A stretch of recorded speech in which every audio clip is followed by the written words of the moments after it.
Enfin, j'étais toujours un petit peu dans le mauvais timing. J'ai été maman, trop tôt. J'ai été athlète trop tard. Parce que j'ai arrêté ma carrière, j'avais 42 ans. Ce qui est extrêmement vieux, en fait, dans le sport de haut niveau et encore plus dans mon sport. Donc, j'étais jamais dans le bon bateau, en fait, mais par rapport à ce qui se faisait. Mais finalement, c'était mon timing à moi et finalement, je suis bien heureuse de l'avoir joué comme ça, en fait. Si on fait une liste d'excuses ou de prétextes pour pas faire les choses, elle est toujours beaucoup plus longue que celle pour faire les choses. Mais si, dans la colonne, pourquoi le faire, il y a juste, je pense que le mot envie, le mot plaisir, le mot rêve, voilà. Si ça apparaît, ça balaye tout en face. Bienvenue sur Pourquoi pas moi. Je suis Charlotte Desrosiers-Natral, la fondatrice de Pourquoi pas moi, l'auteure de Et si je changeais de métier et la créatrice d'un bilan de compétences nouvelle génération. Trouvez ma mission de vie et écoutez ma petite voix. Finançable à 100% avec votre CPF. Grâce à des témoignages sans coupe, découvrez les véritables coulisses de ceux qui ont écouté leur petite voix. Pourquoi pas moi, le podcast qui t'invite à écouter ta petite voix. Aujourd'hui, j'ai l'immense plaisir de recevoir Ophélie David derrière mon micro. Un moment d'intimité unique, car sa fille était à côté de nous lors de l'enregistrement. Ophélie est l'exemple même de la personne qui a écouté sa petite voix. Elle est à sa place et assume ses envies. C'est magnifique à voir et à écouter. Elle est la plus grande championne de ski cross de sa génération, avec 7 titres de championne du monde d'affilée. Aujourd'hui, elle a pris sa retraite et a appris à se réinventer. Je ne vous en dis pas plus, je vous souhaite la bienvenue dans l'univers d'Ophélie David. Bonjour Ophélie. Bonjour. Est-ce que tu pourrais nous parler de l'objet que tu as choisi pour te présenter, s'il te plaît? Alors, parenthèse, en général, j'envoie toujours la question en amont, mais là, comme on se voyait en vrai, mon process d'interview a été un peu chamboulé et du coup, je viens de te poser la question il y a 2 secondes. Oui, c'est vrai. Et du coup, oui, je te disais, j'ai toujours avec moi des petites pierres, des petits cailloux. Je sais pas pourquoi, mais j'adore le minéral. Et souvent, d'ailleurs, je ramène des petits bouts de cailloux, des galets quand je suis dans des endroits qui m'ont marqué ou que j'aime. Et là, du coup, les cailloux que tu as avec toi en ce moment, c'est quoi? Alors, j'ai plusieurs petites pierres qui sont dans mon sac. Alors, c'est des pierres semi-précieuses que soit on m'a donné, soit j'ai trouvé, soit j'ai acheté. Mais en plus, je suis nulle en lithothérapie. Enfin, ouais, dans la thérapie voilà, des pierres. Ouais. Parce que elles ont toutes des noms et des choses comme ça et je ne les connais pas. Et des valeurs énergétiques en plus. Exactement. Et tout ça, en fait, je sais que ça existe, mais je ne les connais pas et je connais pas bien les noms non plus. Mais juste, pour le coup, j'aime l'objet et j'imagine que j'aime aussi ce que ça m'apporte, mais je ne l'analyse pas, je le prends comme ça. Et là, je vois qu'à ton poignet, tu as un bracelet avec que des pierres. Oui. Alors ça, c'est un cadeau que m'a fait ma maman. Juste avant ce printemps, j'ai fait le tour de la France en vélo, en autonomie, en solitaire, et elle m'a offert ça la veille du départ. Et bon, donc je l'ai gardé. Alors moi, je suis nulle en pierre, mais je sais qu'il y a des œils de bœuf. Ouais, ça, celle-là. Ouais, là, turquoise, j'imagine. Ça, c'est quoi, cristal. On mettra la photo. Rose, parce que moi, j'ai le plaisir de t'avoir en face de moi, mais c'est le petit inconvénient du podcast. Et est-ce que tu peux nous raconter où est-ce que tu as grandi? Oui, alors j'ai eu la chance de grandir dans différents endroits. Je suis née dans le Nord-Pas-de-Calais, à Étaples-sur-Mer.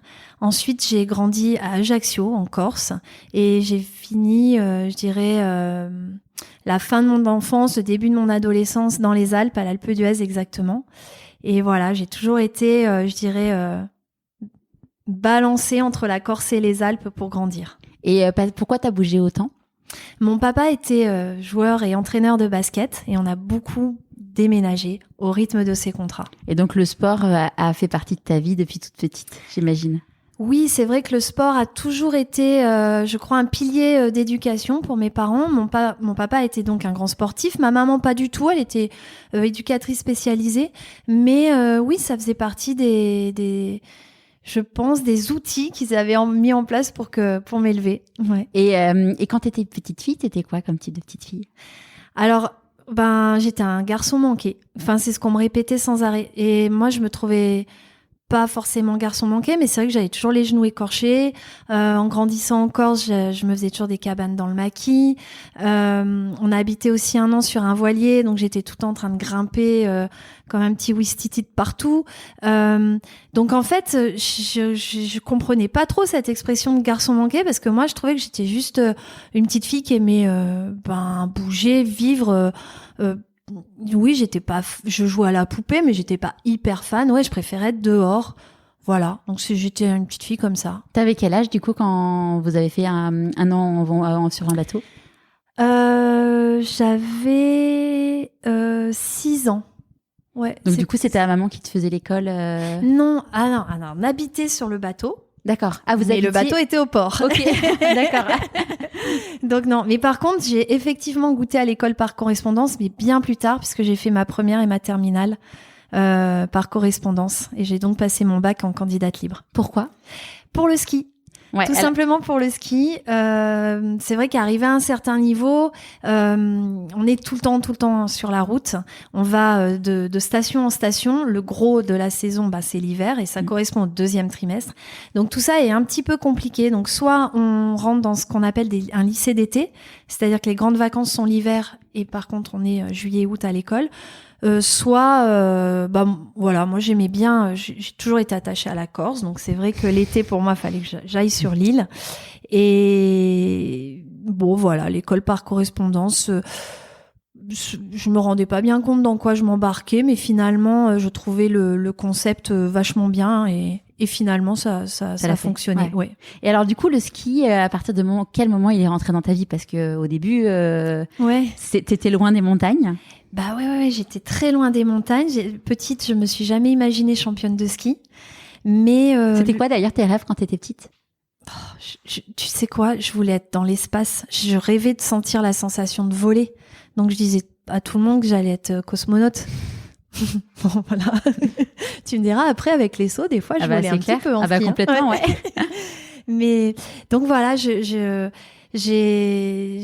j'avais aucun attache, je dirais direct avec les montagnes, mais par contre, mes parents avaient acheté un studio à l'Alpe d'Huez et on y allait tout le temps. J'ai été vraiment une petite fille très gâtée, puisque que ce soit pour les vacances de Noël, de février et de Pâques, on allait tout le temps à l'Alpe d'Huez skier où que l'on soit domicilié. Et donc après, quand on a déménagé, on a habité ce fameux petit studio. Et là, heureusement, du coup, qu'on avait gardé 2-3 réflexes d'avoir habité sur un bateau, parce que l'espace était ultra restreint. Mais voilà. Et à partir de quand t'as compris que t'avais une vraie prédisposition pour le ski? Je crois que je l'ai compris assez tard, parce que je me rendais pas compte de ce que... Je m'étais pas projetée championne. Pourquoi j'allais skier, pourquoi j'allais au ski club, je m'entraînais, tout ça, parce que j'aimais physiquement en fait ce que ce sport m'apportait, et j'avais un plaisir énorme en fait à aller glisser. Et j'ai mis vraiment, je crois, sincèrement, je crois que j'ai réalisé sur une course de ski cross, donc c'est tard, et où je fais un podium, il me semble. Enfin, je me souviens plus du tout des résultats, mais je me rappelle que c'était sur le glacier des Deux Alpes, et je m'étais dit, en fait, je vaux peut-être quelque chose. Mais ça a été furtif, parce que même après en carrière, par exemple, j'ai gagné des globes de cristal, donc ce qui équivaut au championnat sur tout l'hiver. Je soulevais le trophée, j'étais hyper heureuse, je partageais ça avec mon équipe, c'était génial. Et puis, peut-être le lendemain ou 48 heures après, je me disais déjà, ouais, non, mais là, j'arriverai jamais à récidiver, c'est pas possible. T'en as eu combien de globes de cristal? J'en ai eu 7. Waouh. Ouais. D'affilée? Comment? D'affilée, ou il y a eu des pauses? Oui, d'affilée. Ouais, d'affilée. Après, j'ai été sur le podium plusieurs fois. 2, 3, et après ça a un petit peu dégringolé parce que là, je vieillissais et la concurrence arrivait. Donc après, il y avait d'autres objectifs qui rentraient. C'était rigolo, c'était une autre manière de gérer la carrière, où là, je me disais, bon, je peux plus jouer sur la longueur, mais par contre sur des one-shots, en pointant du doigt vraiment des événements sportifs que je voulais réussir et cocher. Et du coup, bon, c'était une autre manière de jouer, mais qui était super cool aussi, c'était marrant. Et donc là, du coup, tu commences à faire de la compétition. Et à partir de quand tu te dis ça va être je sais pas si t'as fait un sport études ou... Ouais. Oui, j'ai fait sport études pendant 2 ans avant de basculer par correspondance. Là, je faisais du ski alpin. Et du coup, t'étais basée où, à l'Alpe d'Huez? Toujours, okay. toujours sur l'Alpe. En tout cas, par contre, le sport études que j'ai fréquenté était à Villard-de-Lans. Okay. Ensuite, je suis partie 2 années sur le Pro Tour aux États-Unis. Donc ça a été aussi une très très belle expérience parce que en fait jusque-là, je travaillais un peu l'été, j'ai aidé mes parents, mais ça leur coûtait. C'est quand même un sport onéreux. Et là, de partir sur le Pro Tour aux États-Unis. C'est quoi le Pro Tour ? Alors le Pro Tour, c'était parce que ça n'existe plus un circuit en fait où l'on s'inscrivait, qui était donc ouvert à tous. Et ça se concourait en parallèle. Et au fur et à mesure qu'on passait des tours, on gagnait de l'argent, en fait, jusqu'à avoir le gros lot si on était le vainqueur. Et c'était un programme télé. D'accord. Donc, il y avait tout un circuit aux États-Unis qui fonctionnait comme ça. Et moi, c'est la première fois. En fait, ça a été à la fois une émancipation, ça a été une vraie émancipation financière. Avec quel âge ? Là, j'avais 19 ans. Et à partir de ce jour-là, en fait, je n'ai plus, j'étais indépendante. J'ai gagné ma vie avec ma passion. Et ça a été quand même un point de bascule, quand même. Je me suis dit, ah ouais, là, c'est chouette. Là, j'ai de la chance. Je vis de ma passion. C'est énorme. Donc là, j'étais vraiment très, très heureuse. Mais c'est vrai que encore une fois, je n'imaginais pas, j'étais dans le jeu, j'étais dans le plaisir de skier, mais encore une fois, j'arrivais pas à me dire, je suis forte, je vais être championne. C'est fou, hein. Je me rends compte que c'est dingue. Mais c'était. Et peut-être que si ça avait été dans cette énergie-là, peut-être que ça aurait pas fait tout ce que t'as fait. Oui, peut-être que si j'avais couru, ne serait-ce que seulement après un titre, le jour où je l'aurais décroché. Peut-être ça m'aurait coupé les ailes, en fait. Et là, c'était pas le cas. Là, c'est vrai que ces trophées que j'ai réussi à glaner tout au long de ma carrière incarnent et ponctuent des moments, me rappellent à un certain staff, à certains collègues que j'avais en équipe. Enfin voilà, ils incarnent vraiment ça. Mais comme c'était pas une finalité, j'étais pas essoufflée de gagner des titres. Ouais. En fait. Ouais, et puis ça te mettait pas une pression malsaine non plus, du coup. Pas malsaine, mais la pression misère. Ouais. J'avais été toute seule. C'est un truc de malade. Et comment tu te faisais du coup coacher entre guillemets, ou est-ce que tu avais des coachs mentaux, physique. Ouais, alors physique toujours, technique en ski aussi. Les coachs mentaux sont arrivés un peu plus tard dans ma carrière. Comme je te le disais, hein, mon papa était basketteur. Ça a été quelqu'un qui m'a du coup insufflé pas mal de sa philosophie et j'avais du coup une boîte à outils assez fournie déjà. Et puis ça va la faire rire parce qu'elle est là, mais j'ai toute ma carrière en ski cross, j'ai été maman et c'est vrai que déjà ça te met un pas de côté, un recul. À quel âge t'as été maman ? À 23 ans. Et par contre, je parlais des fois avec Lilou, donc ma fille, de mes doutes, de mes peurs, de mes échecs, de toutes ces choses qui finalement d'habitude sont cachées aux autres. Mais là, l'amour qui unit un enfant et ses parents, en fait, est tellement, je dirais, brut, solide, n'a pas besoin de paillettes, quoi, que je savais que quoi que je fasse, titrée, pas titrée, victorieuse ou perdante, ma fille m'aimait, tout simplement, parce que j'étais sa maman et que ça suffisait à... Elle est à côté de nous. Elle est à côté. Tu confirmes, avec son sourire, elle confirme.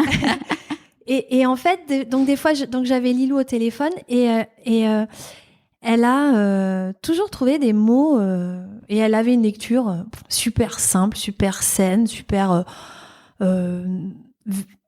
naturelle aux choses, et elle m'a fait, sans le savoir, beaucoup de bien. Ensuite, voilà, sont quand même rentrés dans la danse des sophrologues. Moi, ce qui a beaucoup marché, parce que je suis pas très scolaire, j'ai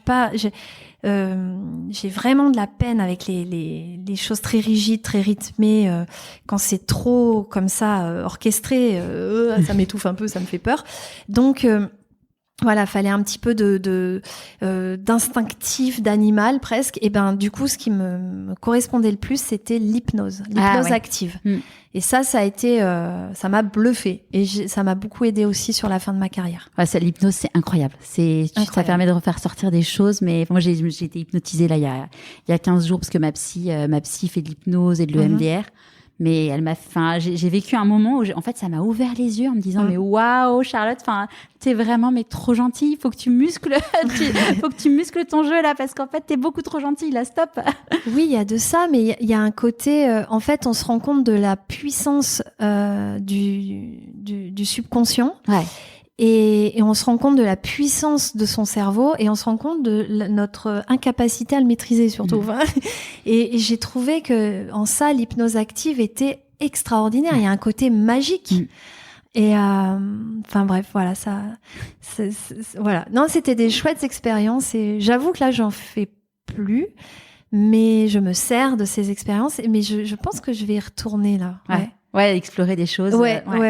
Et quand t'es devenue maman, j'imagine qu'il y a des gens qui t'ont dit, mais waouh, pour ta carrière, c'est pas le moment. Ouais. Alors, tout du long, en fait. J'étais toujours un petit peu dans le mauvais timing. J'ai été maman, voilà, trop tôt. J'ai été athlète trop tard. Pourquoi trop tard?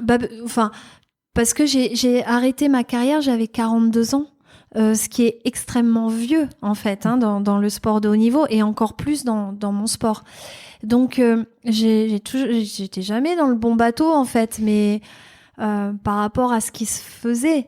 Mais finalement c'était mon timing à moi et finalement je suis bien heureuse de l'avoir joué comme ça en fait. Ouais, parce qu'en fait aujourd'hui tu as eu tous les titres que tu pouvais avoir sauf les Jeux Olympiques. Absolument. Ouais, j'ai tout gagné sauf les Jeux. Ouais. Les JO, t'as fait quelle ville, pays? Alors, j'ai fait Vancouver, Sochi et Pyeongchang. Et en alpin, j'ai fait Lillehammer. Parce que du coup, c'était en cross que t'as fait. Voilà, en ski cross. Ouais. En ski cross, et c'est effectivement dans la famille du freestyle. Et t'as eu du coup aucune médaille olympique? Si, j'ai eu chocolat. C'est quoi Ah oui, c'est mignon. J'ai eu la médaille en chocolat 4e et c'était à Sochi. D'accord. Ouais. Et ça, comment tu l'expliques que t'aies tout gagné sauf les JO? Écoute, je crois que...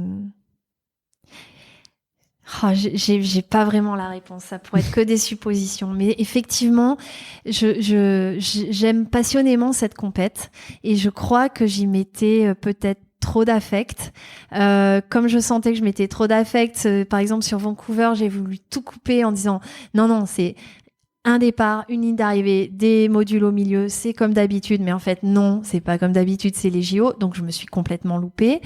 À Sochi, je me suis complètement déconnectée de l'instant, je me suis projetée, j'étais déjà en train de calculer le move d'après où je pouvais doubler parce que je savais que j'avais les meilleurs chronos, blablabla. Bref, mon cerveau n'était pas là et j'ai fait une erreur basique, débile, qui m'a coûté cher.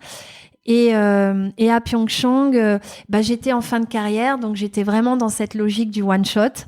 Je me sentais très bien. En même temps, je me disais, oula, danger, sois pas euphorique. Donc franchement, tout était réuni et pourtant, je me fais les croisés alors que je ne me suis jamais fait les croisés en 15 ans de carrière. Donc les ligaments croisés. Ouais. Pendant la compète? Ouais, à l'entraînement. Donc oui, le premier jour de compète. Et en fait, là, ça reste un espèce de mystère. Je me suis pressé le cerveau pour essayer de comprendre pourquoi ça m'était arrivé. Franchement, je me suis regardée au fond des yeux, au fond du cœur, au fond de l'âme, en me disant, est-ce que tu voulais vraiment y être? Est-ce que tu t'es menti? Et non, j'avais envie d'y être. Je voulais vivre ce moment-là. Donc, T'as regardé là, il y a un livre qui s'appelle Le dictionnaire des mots et des malaises. Enfin, j'arrive jamais à retrouver le nom. Le maladie. C'est pas ouais, ça, alors t'as un vrai dictionnaire qui te permet en fait de dire, ok, t'as tel mot que ton corps te dit, oui. Et qui t'explique en fait le pourquoi, comment. Bah tout ce qui est genou, a priori, c'est le refus de fléchir, c'est le refus. Enfin, c'est un refus de voilà qui. En gros, qu'on va pas dans la même direction. Donc c'est pour ça que vraiment, je me suis questionnée. Et franchement, je voulais y être. Ouais. J'avais envie d'y être et j'étais heureuse d'y être. Donc je sais pas pourquoi je me suis blessée. Peut-être je saurais, peut-être jamais. Et puis peut-être ça a été vraiment qu'un accident. Ça, j'ai du mal à l'admettre. Mais franchement, comme je trouve pas de raison, je me dis que c'est peut-être juste un vrai accident. Est-ce que t'as quelque chose de beau qui est arrivé derrière ? Moi, j'ai l'impression que depuis le début, il m'arrive des trucs beaux, tu vois. Donc, en fait, je trouve que je fais partie des chanceux qui ont une belle vie riche d'émotions, de lieux, de personnes, de rencontres, d'échanges. Donc, est-ce que ça a été encore mieux après ? Alors, je vais remettre Lilou sur le tapis, mais oui, on a vécu un truc cool. On s'est retrouvés en centre de rééducation ensemble, mère-fille, c'était une première. Ils avaient jamais vu ça au centre de rééducation à Hauteville. Non, mais je sais pas. Peut-être. On dit qu'il y a toujours un cadeau mal emballé derrière chaque situation. Ouais. J'ai peut-être accepté. Tu l'auras compris, hein, je suis pas quelqu'un qui déborde de confiance en elle. Et puis c'est vrai que c'était une espèce de course en avant. Hein, je gagnais ces titres, je me disais pour l'an prochain c'est pas gagné du tout, faut tout reposer, tout remettre à plat, repartir. Donc oui, cette blessure a mis, mais je mettais un terme de toute manière à ma carrière, je l'avais annoncé. Et c'est vrai que cette blessure a aussi mis un terme à peut-être cette course en avant, à vouloir être forte, à vouloir être je sais pas, oui, peut-être que je courais après une chimère et que cette blessure m'a juste expliqué que même un peu écorchée, boitante, bancale, je valais quelque chose, mais je sais pas. J'en sais rien. Et donc, du coup, une fois que tu as fini ta carrière de ski, tu continues quand même à faire des compétitions. Là, tu avais fait à Vars, là. Le challenge des moniteurs. Oui. Où tu as gagné d'ailleurs un. Oui. Chez les vieilles. Et le ski cross. Chez les moins jeunes. Non, oui, mais c'est vrai que il y a que l'année où je me fais les croisés où je ne vais pas au challenge des moniteurs. Ça, c'est un rendez-vous incontournable auquel j'adore participer. Voilà, pour les auditeurs, c'est le championnat de France de tous les moniteurs de ski de France sur tous les engins qui glissent, snowboard nordique, ski de rando, ski alpin, freestyle, enfin voilà, et tous les âges, puisque ça part du stagiaire, ils ont entre 18 et 20 ans, et ça va jusqu'à une course qu'on appelle la Gaston Catiard, et c'est des moniteurs qui ont 80 ans. Génial. Et c'est absolument extraordinaire parce que il y a plus de frontières entre les engins de glisse, il y a plus de frontières générationnelles. Tout le monde est là pour le même amour de la glisse. L'amour du partage et saupoudré d'un gros truc festif. Et franchement, c'est génial.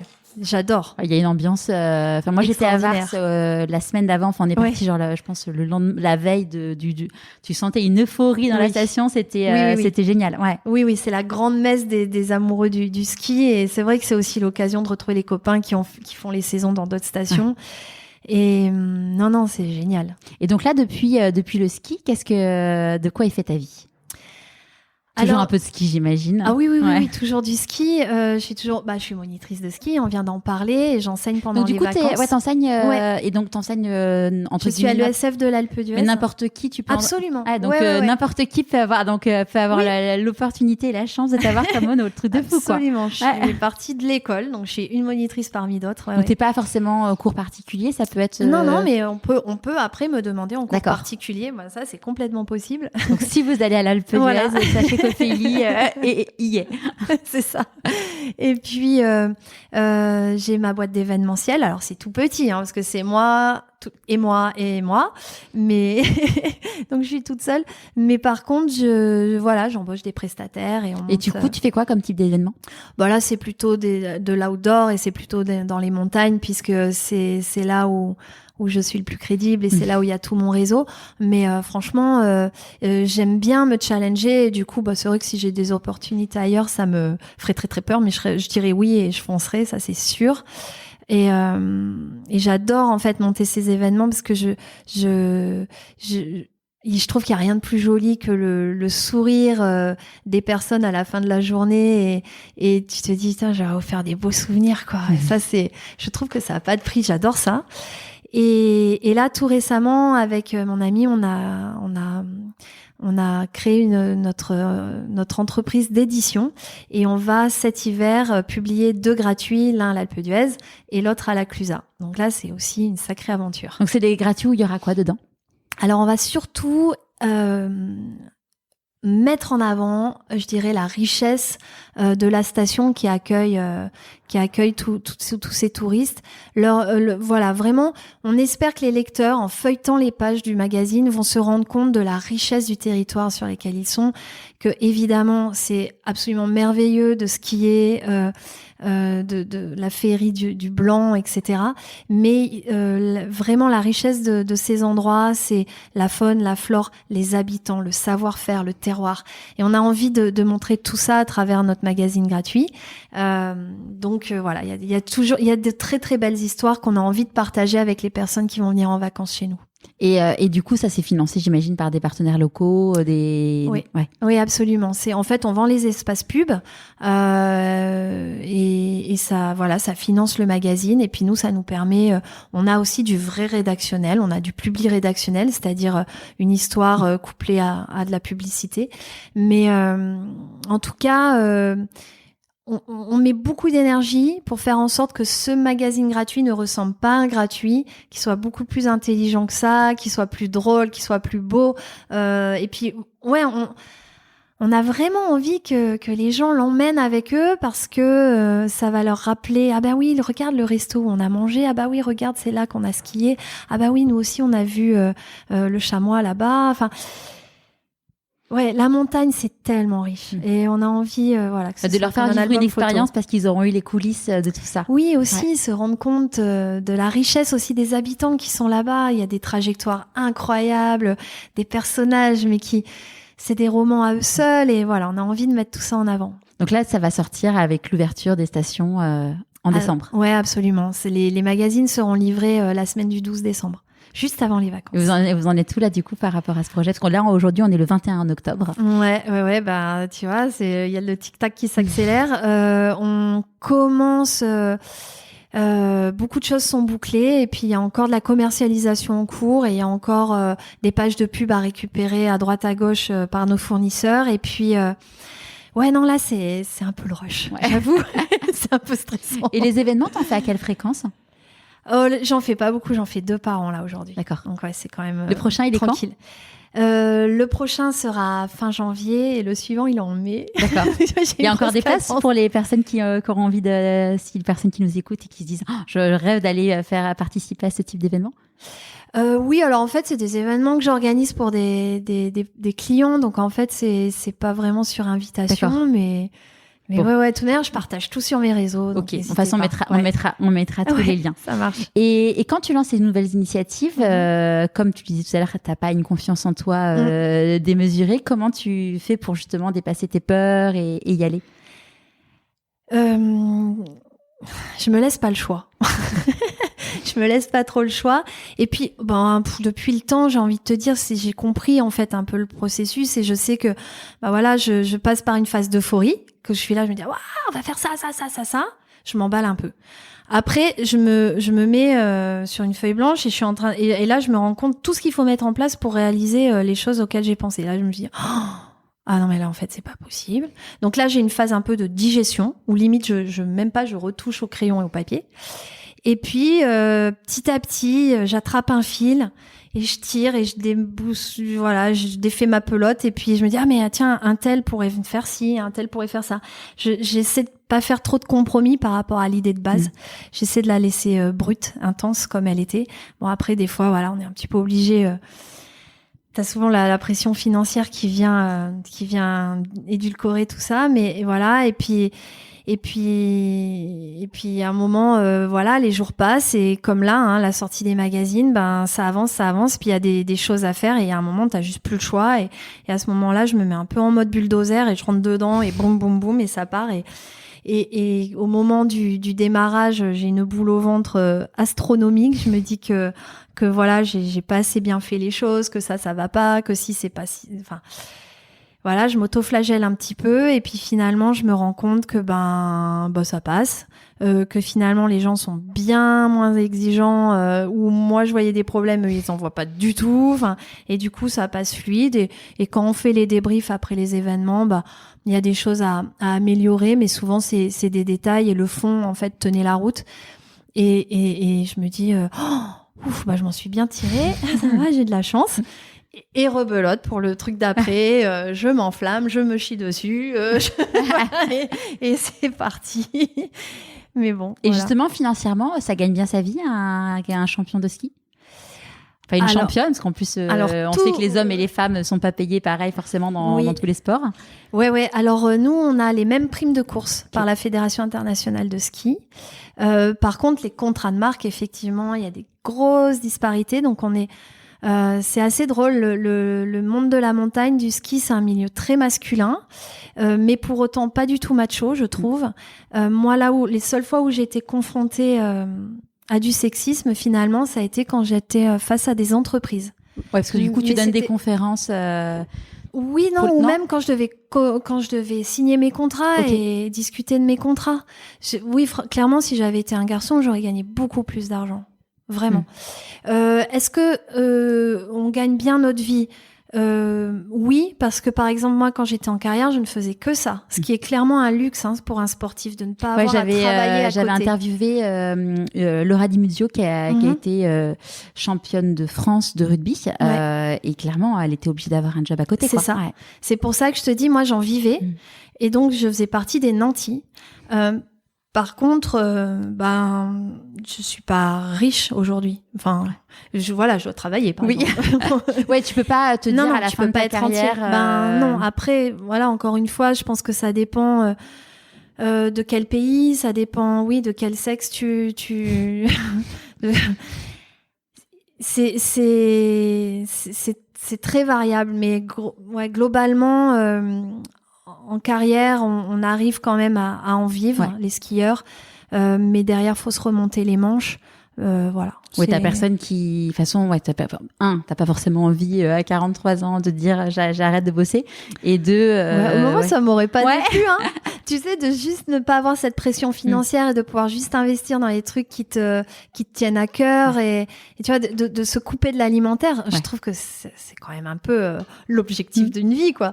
Mais en même temps, j'aime bien, qu'il y ait un petit peu de piquant comme ça, un petit peu de précarité. Parfois, ça fait du bien parce que ça remet aussi la juste valeur aux choses. Carrément. Et donc, c'est bien de devoir travailler, je trouve. Non, mais je suis d'accord. Clairement, il y a des moments dans ta vie où tu te dis, t'as un super train de vie qui descend du jour au lendemain, et en fait, tu te dis, quand il reviendra, ça sera, t'en profiteras encore plus. Et puis, ça te permet aussi de te dire, est-ce que ça, c'est vraiment essentiel dans ma vie? Et tu te dis, mais non, pas du tout. C'est ça, absolument. Ouais, non, mais c'est absolument ça. Et puis, il y a des euros qui sont plus simples à gagner que d'autres. Et voilà, et je trouve que, avoir la juste valeur des choses, c'est bien. C'est bien.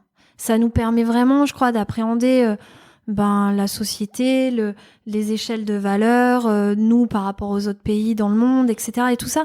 Si on n'a pas les pieds sur terre, je pense qu'à un moment, je crois réellement qu'on passe à côté de trucs, à côté de trucs hyper essentiels. Être richissime, clairement, je crois pas. Oui, c'est pas une fin en soi. Mais je pense que tu peux vraiment passer à côté d'un max de choses. Je pense que c'est dommage. Après, que chaque matin, quand tu te lèves, ta préoccupation, c'est de trouver à manger. Oui, c'est pas un bien autre, non plus, on est ouais. d'accord, Ouais. hein, tu vois. Il y a un entre-deux. Mais il y a un entre-deux. Et je pense que le bonheur se trouve là, en fait. Je suis d'accord. Et dans tout ça, comment t'écoutes ton intuition ? Beaucoup. Franchement, je l'écoute beaucoup. Souvent, alors moi, je parle un peu aussi de l'enfant qui est en nous, qui est en moi. Je sais que à chaque fois que je l'ai écouté, j'ai vécu des grandes choses. Donc, par exemple, par exemple, toute ma carrière de ski cross, c'était pas du tout une décision logique et raisonnable. Pourquoi ? Parce que j'étais jeune maman, parce que j'avais un bon boulot, parce que c'était un sport qui, a priori... Quand tu dis que t'avais un bon boulot ? J'étais entraîneur à l'Alpe d'Huez au ski club et franchement, j'avais une super génération de skieurs. Enfin, c'était génial. Je gagnais bien ma vie. J'avais ma petite fille. Enfin, tu vois, toutes les cases étaient cochées, quoi. Et puis, j'annonce que j'arrête et que je vais me lancer dans quelque chose de complètement bancal. Personne comprenait, le fait de te lancer du coup dans la compète. Ben oui, c'était n'importe quoi. Donc voilà, j'ai bien fait de l'écouter. Non, même sur plein de petites choses, je trouve que ça amène la petite touche de folie, de légèreté, le petit décalage qui fait que y a un peu, les couleurs sont un peu plus intenses, que les saveurs sont un peu plus fortes et que voilà, et que la vie elle est chouette, quoi. Elle est vachement chouette à vivre. C'est sûr. Et c'est souvent grâce à cette sale gosse là que j'écoute. Pourquoi sale gosse ?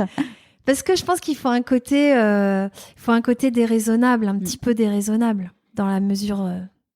Ouais, c'est se dire que ça ne correspond pas aux cases, mais qu'en fait, finalement, c'est ce qui est bon pour soi et il faut y aller, quoi. Même si ça ne correspond pas aux standards de la société. Oui, l'idée, c'est pas d'être absolument un rebelle, hein. C'est pas du tout ça l'idée. L'idée, c'est vraiment d'être capable de se dire mais moi, j'ai envie de ça. Et ben non, ce que vous me proposez, ça me correspond pas. Le chemin, il n'existe pas. Ben, je vais le faire, les gars, bougez pas, hein, c'est pas grave. Non, mais voilà, alors ça... Oui, c'est un peu l'instinct, c'est un peu l'enfant en soi, et en tout cas, ce qui est sûr, c'est que quand on suit cette route-là, moi là, ça pour le coup, je suis pas sûre de grand-chose, mais ça, j'en suis sûre. On est honnête avec ce que l'on est vraiment, et du coup, on est forcément mieux dans ses pompes à la sortie, quoi. Ouais. Et puis comme on est sur sa voie, il y a les portes qui s'ouvrent. Aussi, oui, parce qu'on met pas de masque, on n'est pas dans des faux semblants, et ça, les gens aussi en face le ressentent, je pense. Et du coup, les choses ont l'air comme ça de couler de source, mais c'est parce que je crois qu'on est en phase avec ce que l'on est vraiment, et c'est primordial. Et du coup, ça va aussi avec un truc, souvent on s'auto-censure et on se fait beaucoup de mal. Donc voilà, je crois que je mets un peu tout ça dans le même pot, et l'intuition évidemment fait partie des ingrédients dans ce pot magique là pour nous aider à choisir la bonne route. C'est amusant parce que tu disais tout à l'heure que tu n'avais pas confiance en toi, mais d'un autre côté, finalement, tu as confiance en ta petite voix et ce qui a fait qu'en effet, tu as fait des très grandes choses. Ouais, tu as raison. En fait, je sais pas. Ouais, t'as raison. En fait, j'ai confiance en ça, mais souvent, je me sens pas à la hauteur, en fait. Ouais, peut-être je rêve trop grand. On rêve jamais trop grand. Il y a tellement de citations qui disent que justement, il faut voir très grand. Ouais, c'est vrai. Comment tu célèbres tes réussites ?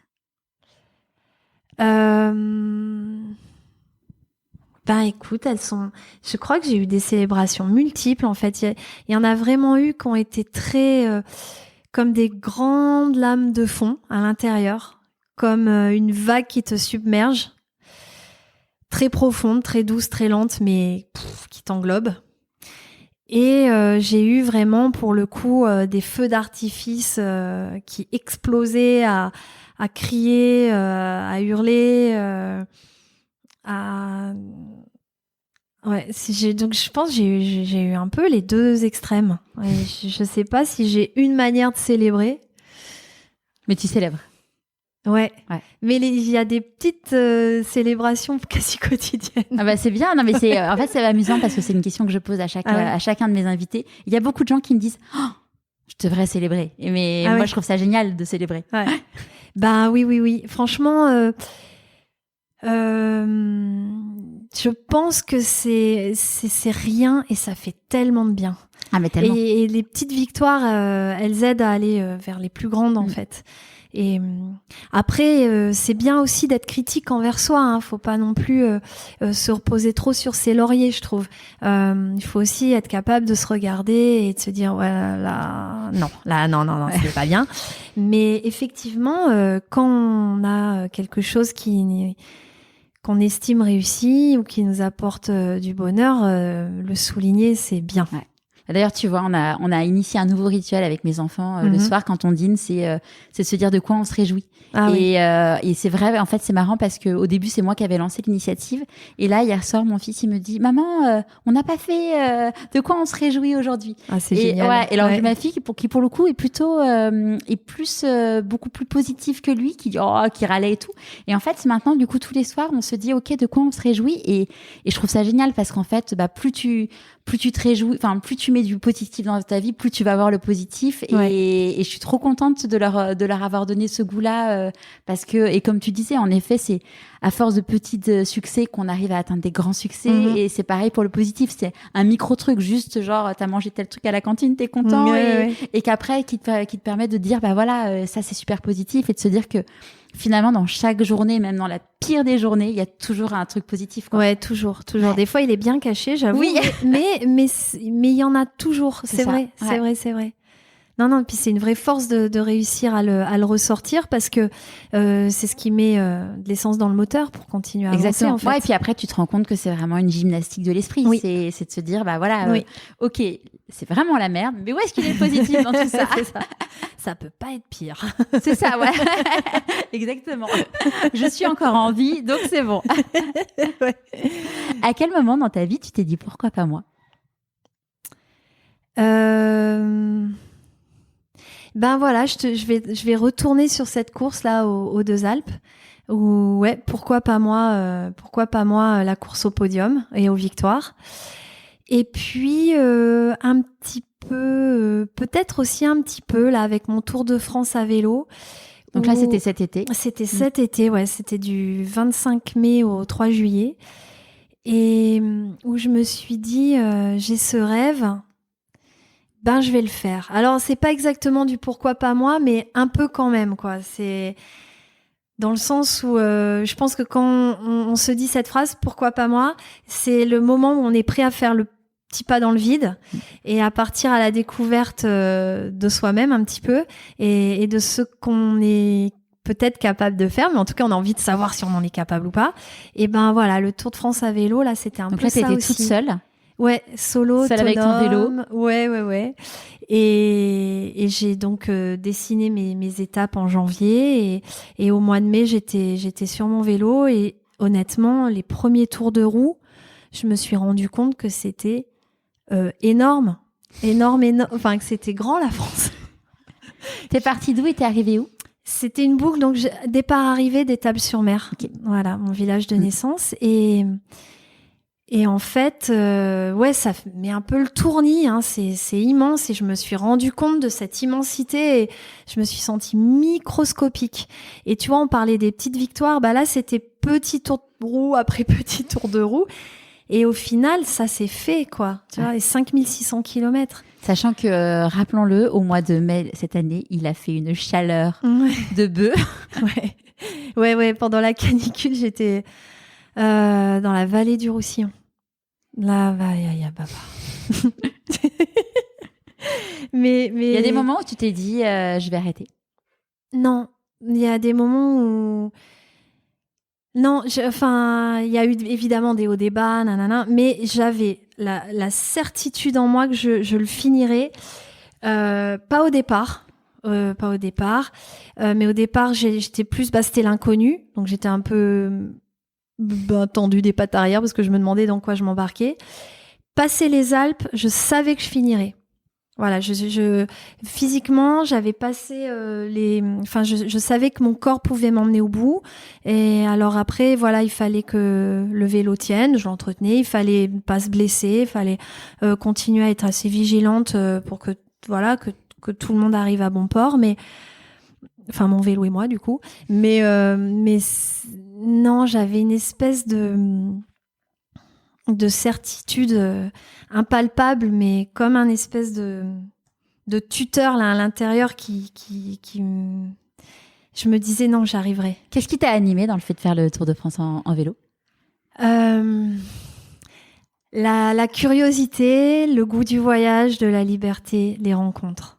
Parce que du coup, tous les soirs, tu dormais chez des personnes. L'habitant, ouais, chez l'habitant. Des gens, des fois, que je connaissais, mais aussi des illustres inconnus on s'était contactés via les réseaux.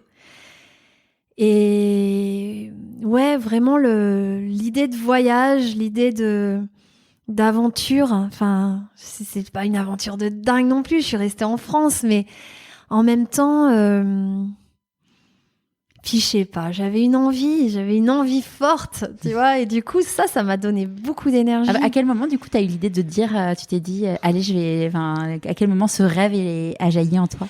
En fait, j'avais fait une course d'endurance comme ça, d'ultracyclisme en Corse, et plutôt sur un pari.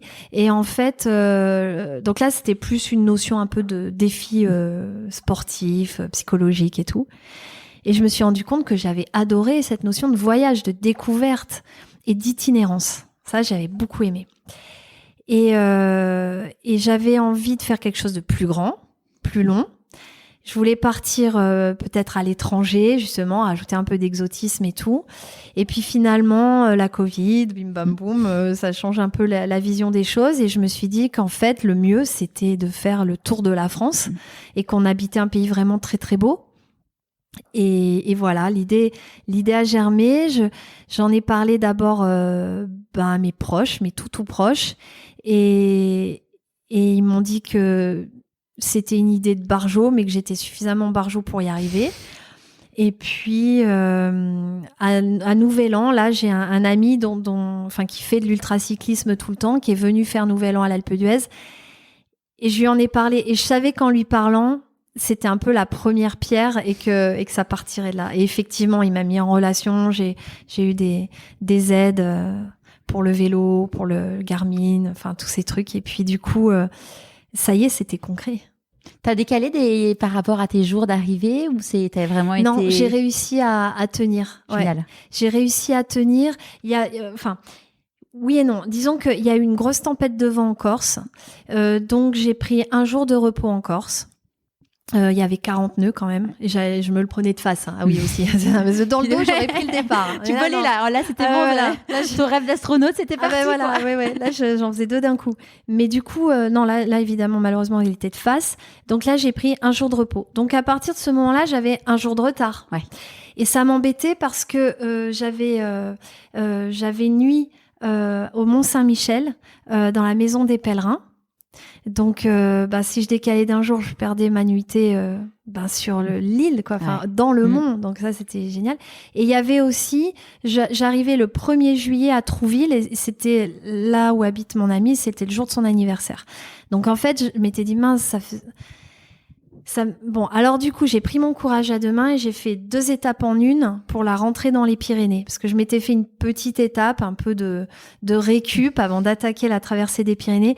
Du coup, celle-là, je l'ai fait péter. J'ai fait un 2 en 1. J'ai fait 195 bornes ce jour-là, avec plus de 2000 de dénive pour arriver à Font-Romeu. Et du coup, j'ai rattrapé mon timing et ensuite, j'ai réussi à tenir tous les jours la cadence et voilà. Trop bien. Ouais, c'était cool. Mais j'avais des belles carottes quand même. Hein. Oui, c'est clair. Un dodo au Mont-Saint-Michel et puis fêter l'anniversaire de ma pote d'enfance, c'était quand même cool. Ouais, donc, c'est vrai. C'est quoi pour toi la réussite ? La réussite, je pense que déjà, elle est propre à chacun, clairement. Et je crois que réussir, c'est avoir ce sentiment de fierté quand on a fait quelque chose. À ce moment-là, on peut dire qu'on l'a réussi. Voilà. Ouais, non, c'est bien. À ton avis, qu'est-ce que la petite Ophélie de 6 ans dirait si elle te voyait aujourd'hui ? J'espère qu'elle me dirait « Continue !»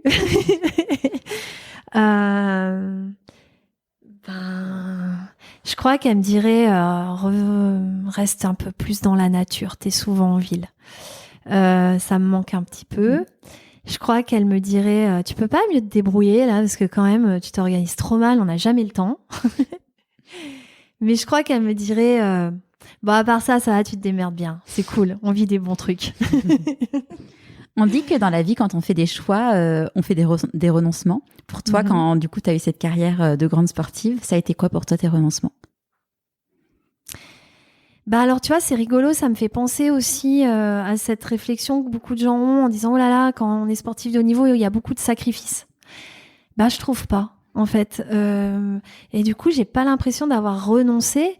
Moi, j'ai été happée, je dirais, et j'ai suivi vraiment ce que j'avais envie et du coup un peu ce que me disait mon cœur, quoi.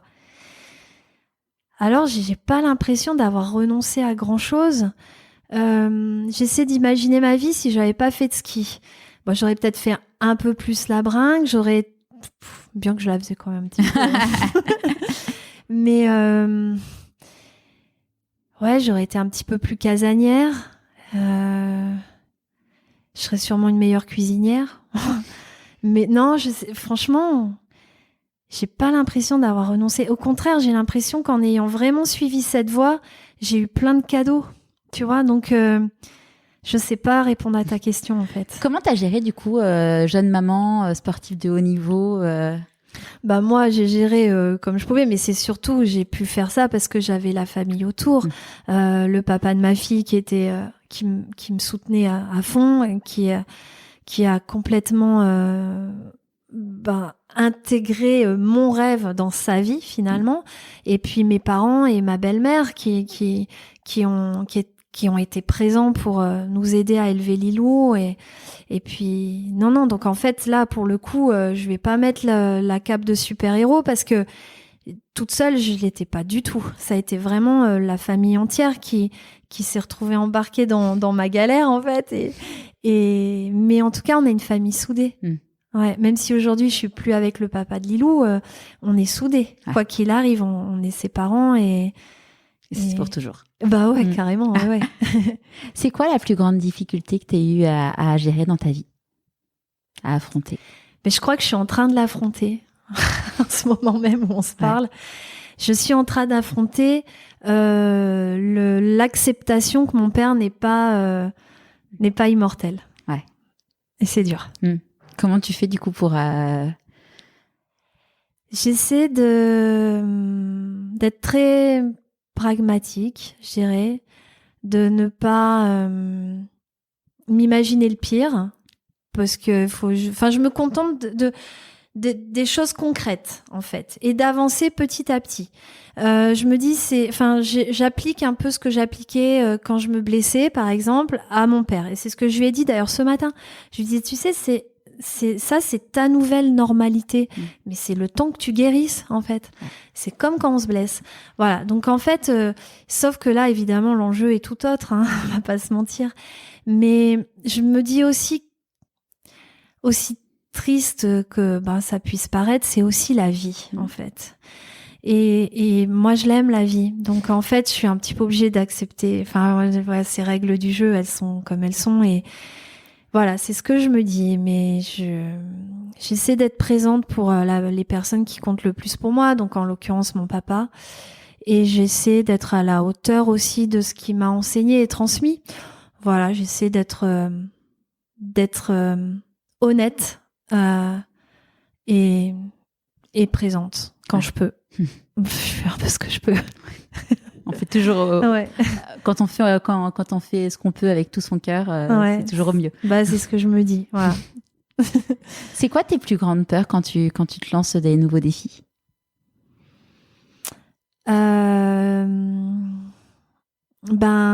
L'abandon. Jeter l'éponge. Ouais, tu vois, parce que c'est pas joli en fait. Voilà. Il y a aussi un truc rigolo, je déteste faire des demi-tours. C'est des fois il faudrait faire le demi-tour concrètement, tu vois, dans la vie, faire un demi-tour sur une piste de vélo par exemple. Mais je déteste ça. Je ne le fais je fais jamais, je sais que je me mets dans une galère mais je préfère avancer tout le temps. Bon, donc j'imagine que le demi-tour, le retour en arrière, voilà, me fait peur aussi, puisque c'est un vrai rejet pour moi. Depuis toujours? Ouais. J'aime pas ça. Il y en a qui aiment pas revenir passer sur au mes même pas. endroit. Ouais, voilà. Ouais, voilà. Quand je vais faire quand je vais courir, je me débrouille pour faire des boucles. Un aller-retour, ça me saoule. Enfin, tu vois. Ouais. Voilà. Donc j'imagine qu'il doit y avoir quelque chose caché là-dessous, là. Et oui, et l'abandon.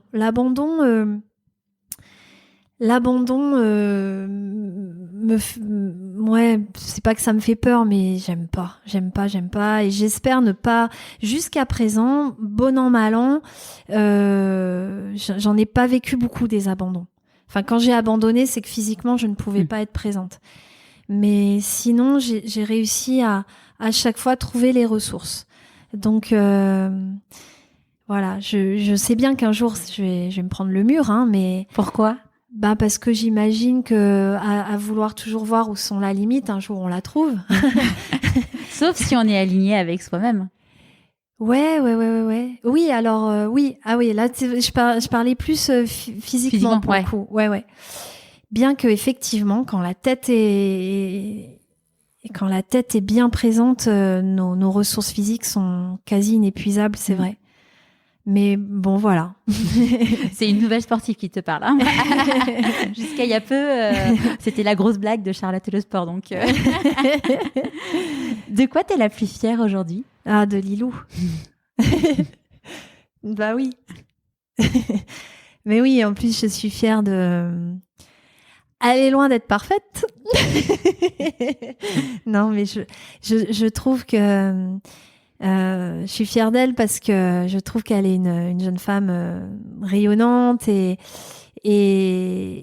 je trouve qu'elle s'assume vachement plus que moi à son âge. Enfin, je sais pas.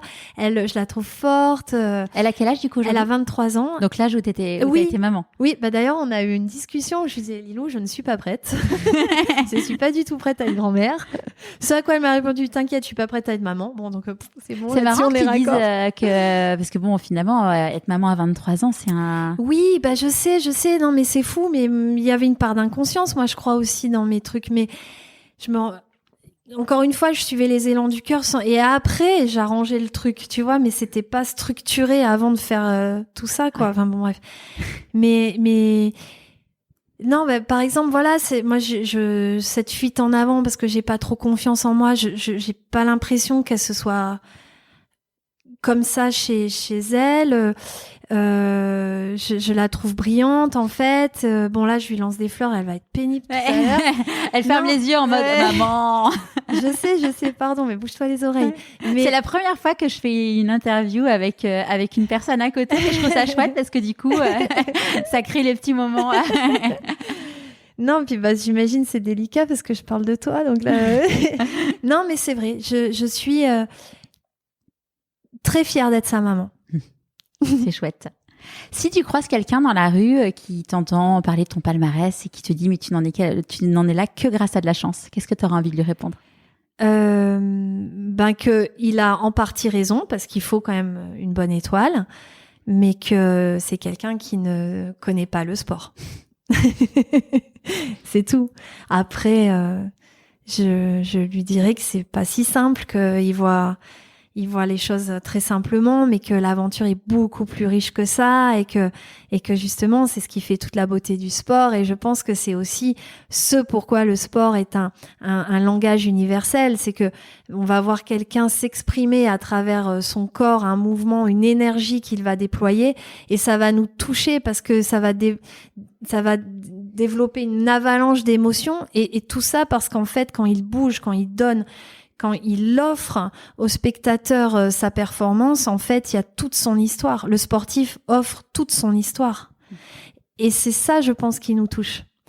Et voilà, donc je lui dirais, je pense que vous regardez mal le sport à la télé, allez dans un stade, ouvrez les yeux, les oreilles, ouvrez vos capteurs, vous verrez qu'il faut de la chance, mais pas que. Ouais. C'est quoi les plus grandes difficultés, selon toi, quand tu es un grand sportif ? Peut-être ce décalage, comme tous les grands passionnés, on a tendance à être un peu exclusif et du coup on se retrouve un petit peu décalé par rapport à des personnes qui ont des vies plus plus normé en fait. Et ce qui est très très dur en tant que sportif, c'est quand on ne l'est plus. C'est cette bascule. Moi, souvent, je parle de mue parce qu'il faut poser ce costume de champion. Et avec beaucoup de bienveillance, plein de gens vous le remettent sur le dos. Et c'est terrible parce qu'on peut pas, du coup, continuer en tant que personne à évoluer, à grandir. On nous réenferme dans cette posture là de champion, et c'est vachement dur parce que bien sûr c'est très agréable, c'est le confort, mais je crois qu'il faut absolument mettre beaucoup d'énergie à laisser ce costume au placard et à dire attendez, je ne renie pas tout ce que j'ai fait, mais je suis aussi tout ça, tout ça quoi, tout ce que je n'ai pas encore fait et que je vais écrire. Voilà, je crois que c'est ça c'est dur. Et ça, d'ailleurs, au moment de la fin de ta carrière sportive, tu t'es dit, est-ce que tu avais une idée de la suite? Parce que finalement, c'est quand même un vrai enjeu. J'avais pas trop d'idées. Justement, je me disais, ah, mon instinct, hein, t'es où?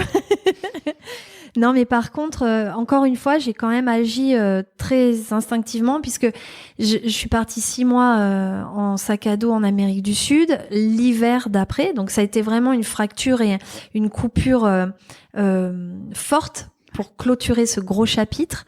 Et T'es partie toute seule? Non, avec mon compagnon de l'époque. Et à ce moment-là, je crois que c'était vraiment la bonne chose à faire parce que quand je suis revenue, j'étais, pour le coup, moi j'avais fait ma mue et je pense que quand les gens me voyaient effectivement la championne, mais ils sentaient que c'était pas que ça et ils pouvaient pas me coincer dans mon passé. Et du coup, je trouve que c'est plus facile du coup pour se projeter vers l'avant. Aujourd'hui, il y a beaucoup de choses qui sont mises en place pour les sportifs, ce qu'on appelle les doubles projets. Donc, on arrive à mener carrière sportive et scolarité ou carrière sportive et carrière professionnelle. Bon, moi, je suis quelqu'un d'exclusif et j'arrivais pas à faire les deux. Donc, en fait, je voulais vivre à fond mon sport, boucler le truc, vivre à fond la suite. Voilà. Et c'était quoi du coup ton premier projet professionnel suite à... C'était l'événementiel. Ouais, parce que j'ai eu la chance de vivre des moments extraordinaires et je me disais j'aimerais bien à mon tour offrir ça. Voilà, donc c'était construire des événements pour offrir des souvenirs aux participants. Trop chouette. Est-ce qu'il y a un conseil que tu aurais aimé recevoir et du coup que tu lui aimerais donner aujourd'hui? Oui, vraiment cette histoire d'autocensure. Ouais, il m'a 45 ans pour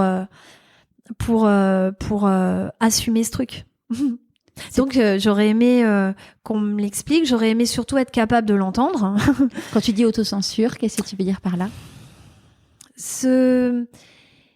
S'empêcher de réaliser les choses parce que voilà, on se dit non, c'est pas pour moi. Je le ferai plus tard. Non, je suis pas capable. Parce qu'en fait, si on fait une liste d'excuses ou de prétextes pour pas faire les choses, elle est toujours beaucoup plus longue que celle pour faire les choses.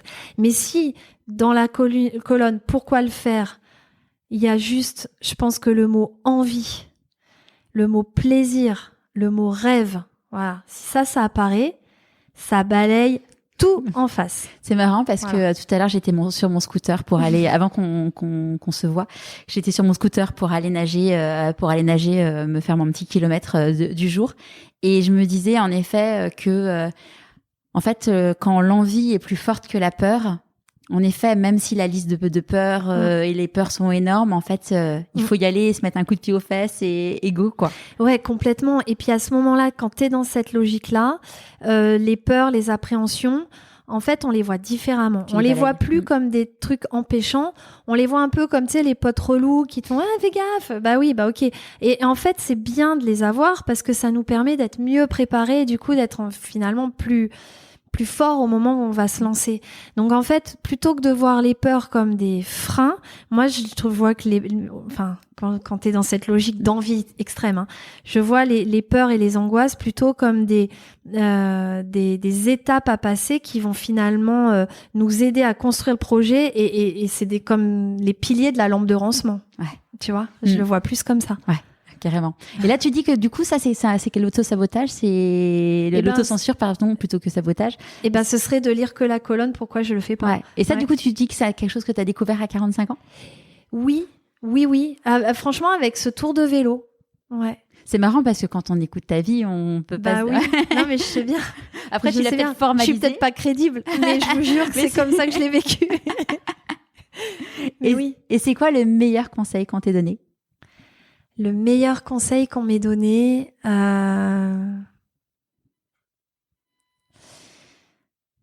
je crois que c'était pas un conseil en fait, et je vais me tourner vers mes parents, et je crois que la meilleure chose que j'ai reçue, c'est leur amour, parce qu'en fait ils m'ont toujours suivi en fait, et je voyais surtout dans les yeux de ma maman des fois de l'appréhension, mais je voyais qu'il y avait plus d'amour que d'appréhension, et du coup elle me disait elle me le disait pas, mais elle me faisait sentir que vas-y.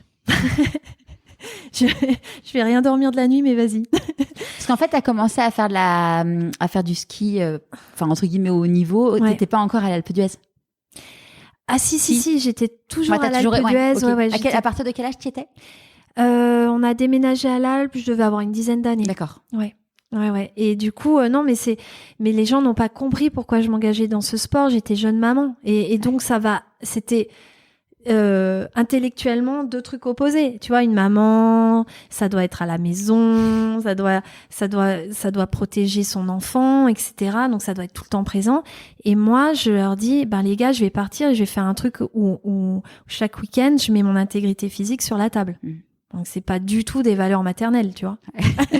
Oui, parce qu'en plus le ski cross c'est costaud, quoi. Oui, il y a un vrai engagement physique. Et puis tu peux pas, une fois que t'es lancé dans la course, il y a pas vraiment de place au doute, ou alors ça devient très dangereux.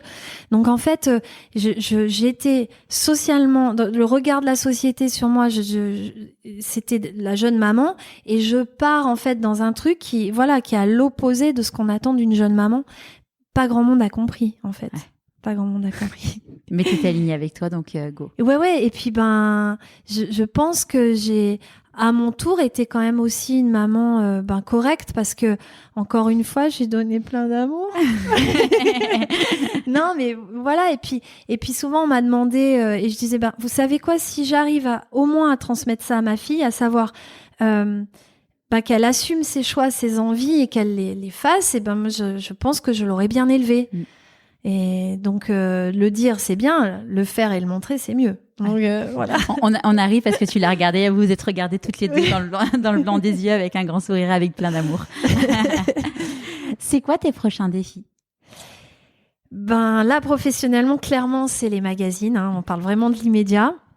Mais c'est un gros défi, donc tout de suite, c'est le premier qui me vient en tête. Et après, écoute, je n'en ai pas encore, mais j'ai hâte qu'il arrive, qu'il me prenne le cerveau, là, ce prochain défi. Et j'aimerais que ce soit à nouveau en solitaire et en vélo. J'ai vraiment adoré cette aventure. Ce sentiment de liberté était extraordinaire. Mais voilà, je crois que il faut que l'envie m'attrape au vol, là. Et pour l'instant, j'ai rien qui me vient tout de suite là maintenant. Mais j'ai trop hâte que ça arrive. Étape par étape. C'est le cas de le dire. Ouais, exactement. Et s'il y a des là qui nous écoutent et qui ont encore un peu peur pour se lancer, qui ont leur pourquoi pas moi, mais qu'est-ce que tu as envie de leur dire? Mais je vais me répéter, mais allez-y, foncez. Foncez, au fond de soi, de toute manière, si vraiment on s'écoute, on le sent. Et si vous le sentez, allez-y, parce que franchement, les regrets, c'est lourd. Les regrets, c'est pas bien. Mais par contre, les souvenirs, c'est magnifique. Donc faut les voilà. J'ai fait un petit film, et en fait, il fallait la petite punchline, et c'est transformer ses rêves en souvenirs. Voilà, alors j'adore. Vraiment, c'est ça qu'il faut faire, et je vous encourage tous à le faire. Et si je peux être la petite pitchinette qui vous fait basculer dans votre aventure, moi, je serais la plus heureuse du monde. Il y a beaucoup de mes invités qui disent qu'en fait, il y a pas des. Enfin, en fait, si tu te dis, finalement, chaque expérience, chaque chose de la vie est une expérience. Le vivre comme une expérience, comme vivre la vie comme une aventure, il y a pas d'échec en fait. Tu t'appréhendes les choses de façon complètement différente absolument. et que ça. Puis il faut partir du principe que c'est quoi un échec finalement ? Un échec, c'est quand on a tenté quelque chose et ça n'a pas abouti à ce qu'on attendait, mais ça aboutit quand même à quelque chose. Et du coup, c'est un aboutissement en soi et c'est mieux que de ne rien faire. Rien faire, c'est le néant, c'est mort. Donc non, il faut vivre. Mais tellement. Est-ce que tu as un conseil de lecture à partager avec nous ? Alors là, j'ai lu. Alors on m'a offert le Tour de la France de Daudet. Alors bon, forcément, c'était un peu d'actualité, mais sinon, je vais déjà vous dire que mon auteur préféré, c'est j'ai un trou de mémoire. Mon Dieu, Philippe Dian. Et que sinon, le dernier livre qui m'a vraiment tourné un peu le cerveau, c'était Homo sapiens. C'est pas récent, hein. Mais voilà, s'il y a des gens qui ne l'ont pas lu, je pense que c'est une bonne lecture. À qui as-tu envie de dire merci et pourquoi avant qu'on se quitte ? Est-ce que j'ai le droit de faire juste un gros merci collectif ? Non. En fait, non, ça allait être bateau. Mais le premier truc qui m'est venu, c'est merci la vie. Mais ça fait très bateau. Après, j'ai tout de suite pensé à ma famille, ma fille qui est là à côté. Mais en vrai... je crois souvent je parle de gratitude et du coup merci d'avoir ce sentiment de gratitude souvent. Non mais non, c'est chouette, super. Et un grand merci Ophélie. Donc je mettrai les liens pour suivre toutes tes aventures, tes nouveaux défis. Pour si les gens ils ont la flemme d'aller dessus sur le blog, tu peux nous donner le nom pour te suivre. C'est Ophélie David. Oui, c'est Ophé David sur Insta, Ophélie David Rax, mon nom de jeune fille, sur Facebook, LinkedIn, pareil, Ophé David. Enfin. J'ai pas de pseudo. Ok, tu n'as pas de... Super, merci beaucoup. Merci à toi Charlotte. J'espère que ce nouvel épisode vous aura plu. Je vous donne rendez-vous demain dans la newsletter de Pourquoi pas moi. Et en attendant, si le podcast vous plaît, soutenez-le en mettant 5 étoiles et un commentaire sur Apple Podcast et en vous abonnant sur votre plateforme d'écoute préférée. À la semaine prochaine.